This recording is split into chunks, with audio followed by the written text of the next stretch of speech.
Hi friends, welcome to కొత్తగా చందమామ కథలు. ఇప్పుడు మనం వింత తీర్పులు అనే కథ చెప్పుకుందాం.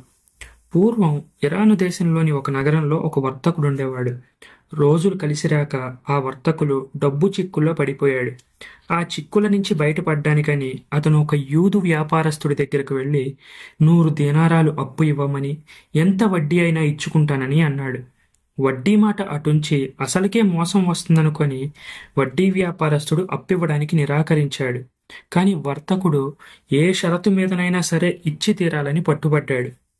నాకు నీ వడ్డీ వద్దు, గడువు లోపల బాకీ తీర్చకపోయావంటే నీ వంటి నుంచి సేరు మాంసం కోసి తీసుకుంటాను, ఇష్టమేనా అన్నాడు వడ్డీ వ్యాపారస్తుడు. నేను అందుకు కూడా సిద్ధంగానే ఉన్నాను. ఎందుచేతనంటే నేను ఈ డబ్బుతో వ్యాపారం చేసి గడువు లోపల తప్పక నీ బాకీ తీర్చగలను అన్నాడు వర్తకుడు. వడ్డీ వ్యాపారస్తుడు అదే ప్రకారం పత్రం రాసి దాని మీద వర్తకుడి చేత సంతకం చేయించుకొని 100 దినారాలు ఇచ్చేశాడు.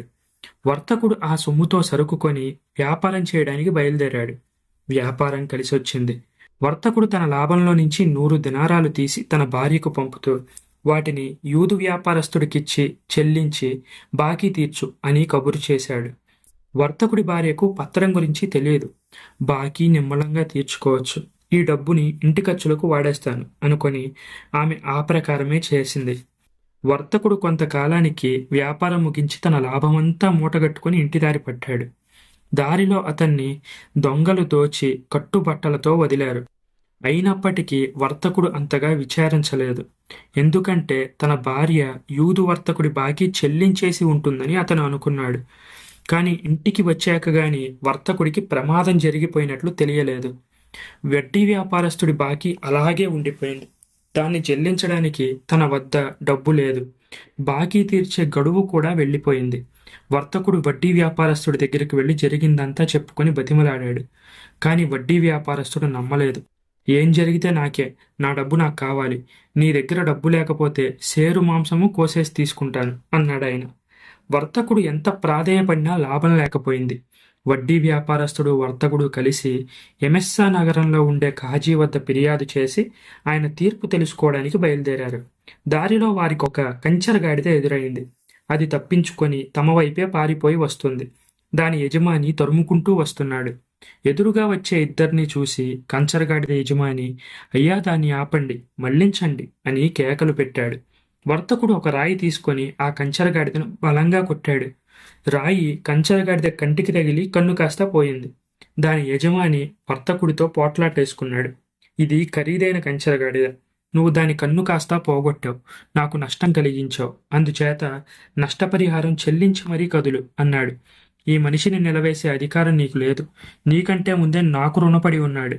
మేము కాజీ వద్దకు వెళ్తున్నాం, కావలిస్తే నువ్వు కూడా మా వెంట వచ్చి ఫిర్యాదు చేసుకో అన్నాడు వడ్డీ వ్యాపారస్తుడు. కంచరగాడిద యజమాని కూడా వారి వెంట ఎమెస్సా నగరానికి బయలుదేరాడు. మర్నాడు వారికి దారిలో ఒక దృశ్యం కనిపించింది. వీపున బరువు వేసుకుని ఉన్న ఒక గాడిద బురదలో ఇరుక్కుపోయి కదల్లేకుండా ఉంది. దాని యజమాని ఒంటరిగా ఏమీ చేయలేని స్థితిలో ఉండి ఈ ముగ్గురిని కాస్త సాయం పట్టమని అడిగాడు. ముగ్గురు గాడిదను బురద నుంచి బయటికి లాగడానికి పూనుకున్నారు. వడ్డీ వ్యాపారస్తుడు, కంచరగాడిదవాడు గాడిద మీద బరువును చెరొక పక్క పట్టుకొని తోయసాగారు. అదృష్టహీనుడైన వర్తకుడు మట్టుకు గాడిద తోక పట్టుకొని బలంగా లాగాడు. ఆ తోక కాస్త ఊడి అతని చేతుల్లోకి వచ్చేసింది. నా గాడిద తోక తెంపావు, నాకు నష్టం కలిగించావు, నా పరిహారం చెల్లించి మరీ కదులు అన్నాడు గాడిద యజమాని. మిగిలిన వాళ్ళు అతన్ని కూడా తమ వెంట రమ్మని సలహా ఇచ్చారు.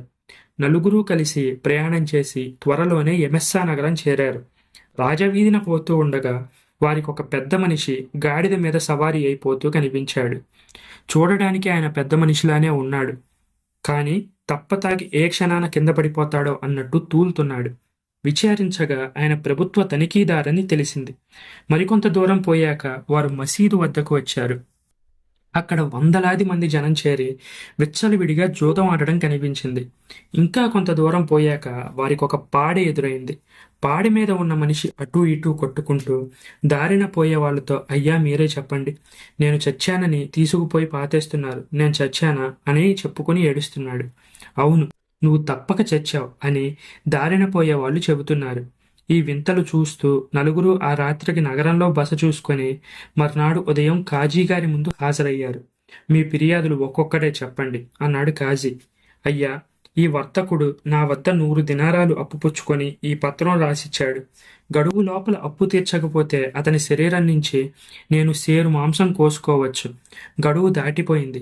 ఇతను నాకు ఇంకా డబ్బు చెల్లవేయలేదు. మాంసం కోసుకుంటానంటే అది న్యాయ విరుద్ధమని పేచీ పెడుతున్నాడు అన్నాడు వడ్డీ వ్యాపారస్తుడు. కాజీ పత్రం తీసి చదువుకొని, ఈ పత్రం ప్రకారం నీకు ఇతని మాంసం ఒక సేరు తీసుకునేందుకు పూర్తి హక్కుంది. అలాగే తీసుకుందు గాని కత్తి తీసుకొని పదును పెట్టుకో అన్నాడు. వర్తకుడికి ముచ్చెమట్లు పడ్డాయి. చేతులు కాళ్ళు చల్లబడ్డాయి. కత్తి నూరుకొని వర్తకుడి మాంసం కోయడానికి సిద్ధంగా ఉన్న వడ్డీ వ్యాపారస్తుడితో కాచి, నీకు ఒక సేరు మాంసం మాత్రమే తీసుకునే హక్కు ఉంది.